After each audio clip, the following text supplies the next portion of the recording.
In today's video, I want to talk about a remedy that's giving real hope to people in stage 5 CKD and a blood pressure medication that actually protects the kidneys. Spoiler, it's probably not the one you're taking now. And yes, your vitamin D supplement might even be making things worse. Now, the big question I keep hearing is, can stage 5 really be reversed? So let me be very clear, yes, even in stage 5, you can still improve your GFR or at the very least, hold it steady for a long time. I've seen it happen with my own patients, and science backs it up too. Does this mean damaged kidney tissue magically grows back? No, diabetes and high blood pressure do leave scars.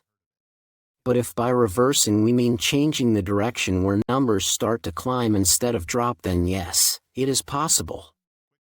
And that's what so many people who come to me are really hoping for.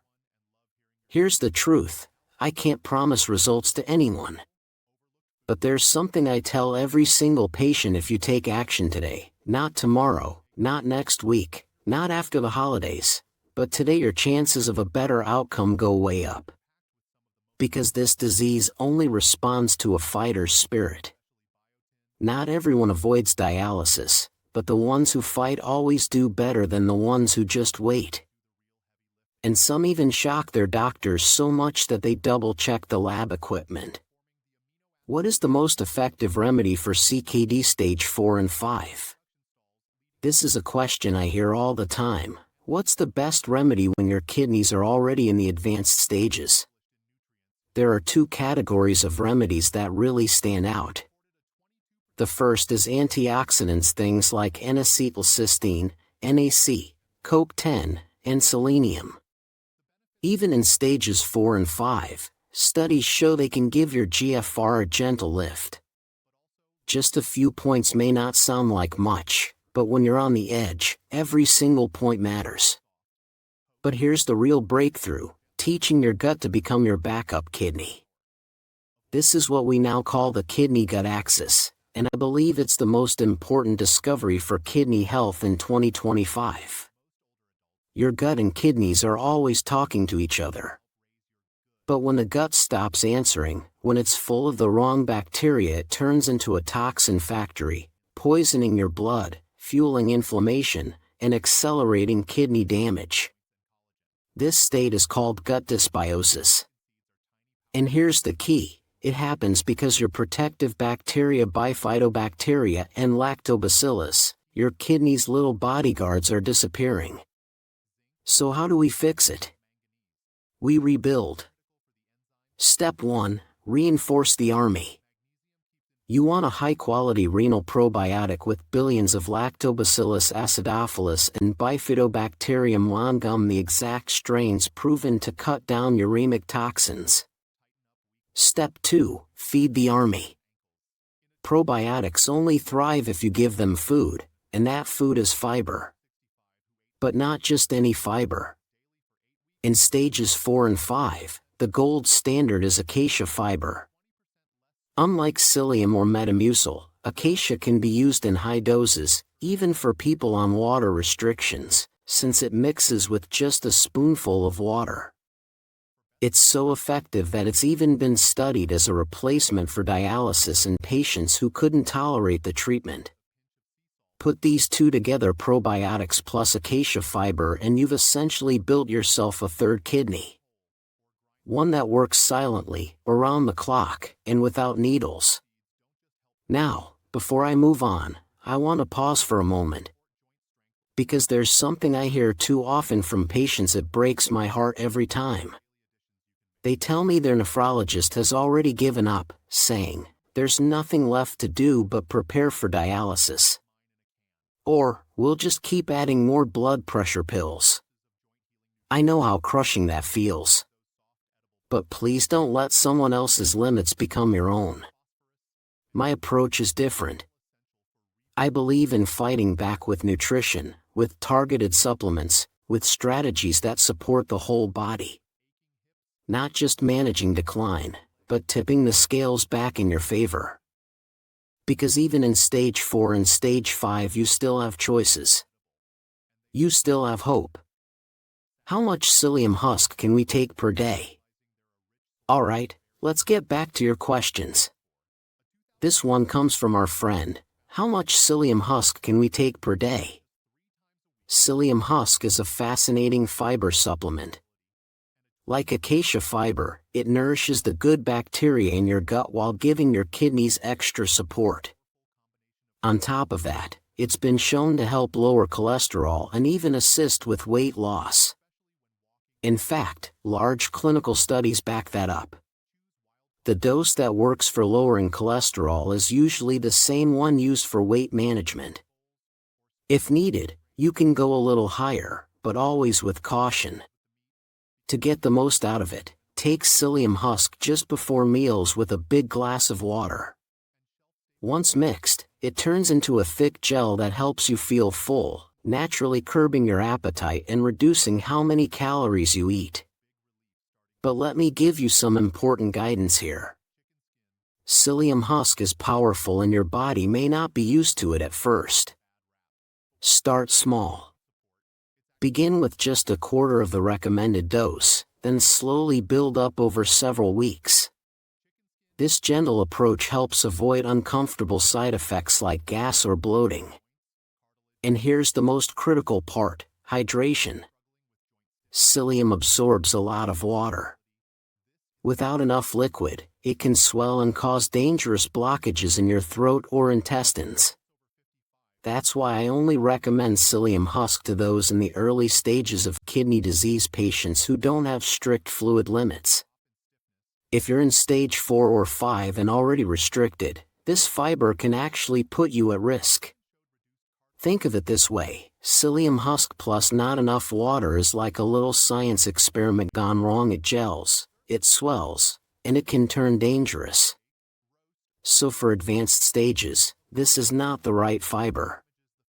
Your kidneys need the safest support possible, and in later stages, acacia fiber is usually the much wiser choice. Can we have kefir?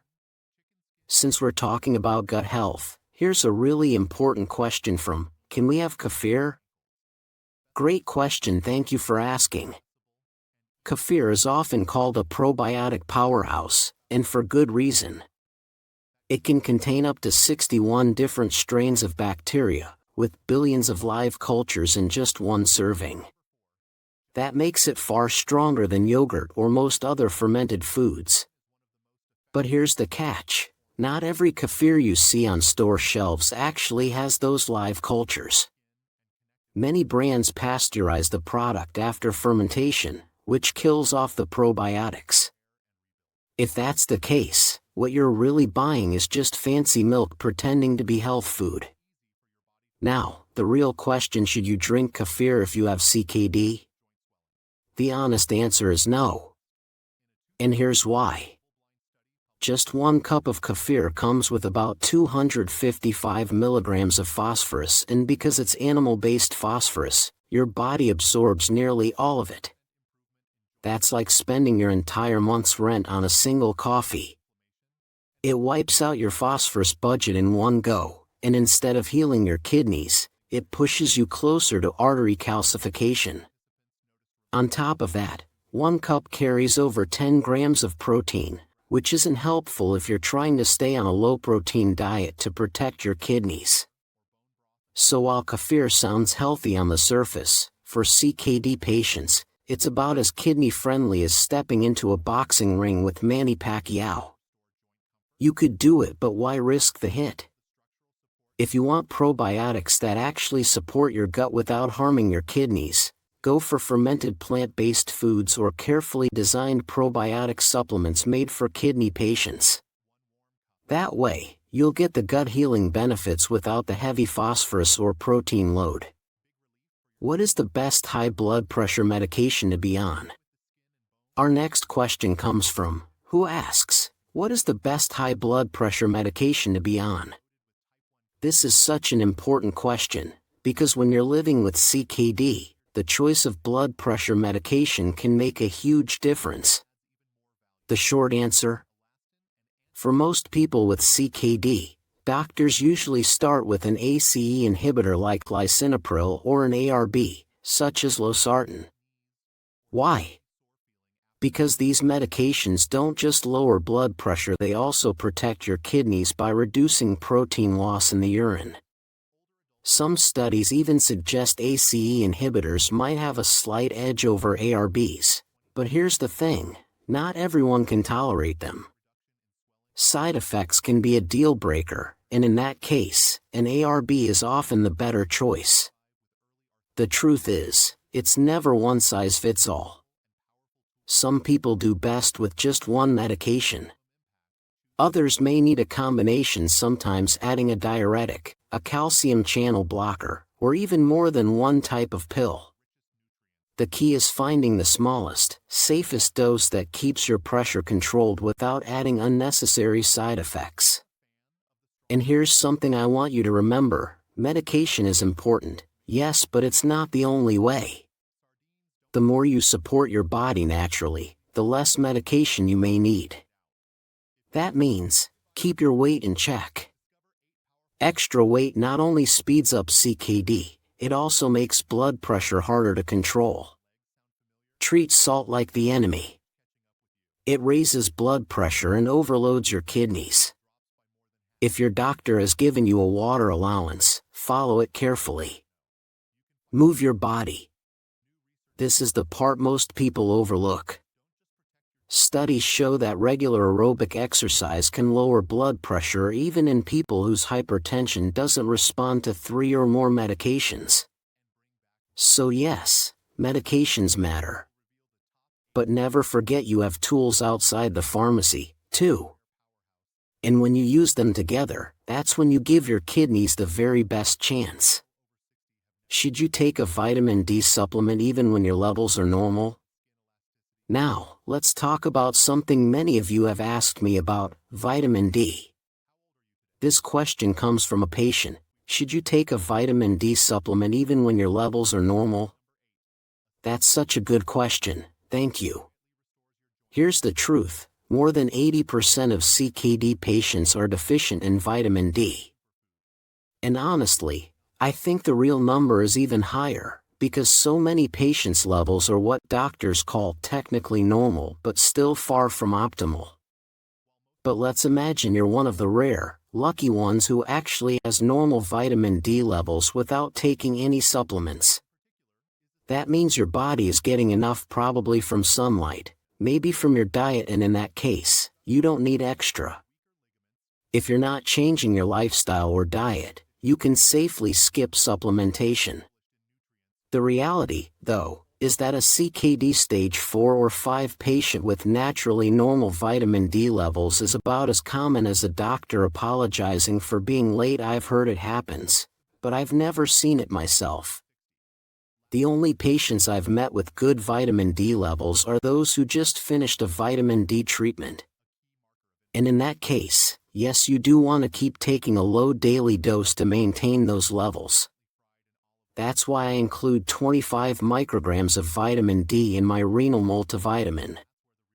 It's just the right amount to help keep your levels steady, without overdoing it. The truth is, most CKD patients have vitamin D levels lower than my expectations for the latest Netflix remake. Is vitamin C acidic or alkaline? Another great vitamin question, is vitamin C really alkaline? I thought it's acidic. I get the confusion. Vitamin C is also called ascorbic acid, and if you've ever tasted it on your tongue, you know it's even sourer than a lemon. So shouldn't that mean it's acidic? Not exactly. What really matters for your kidneys isn't whether a food tastes acidic, but the effect it has after digestion, what we call the potential renal acid load, PRAL. That's the measure of how much acid or base your kidneys have to deal with once the food is metabolized. Here's where things get interesting. Lemons and oranges taste sour, but they actually reduce acid load, making them alkaline forming. Meanwhile, steak doesn't taste sour at all, but it creates a huge acid burden on your kidneys.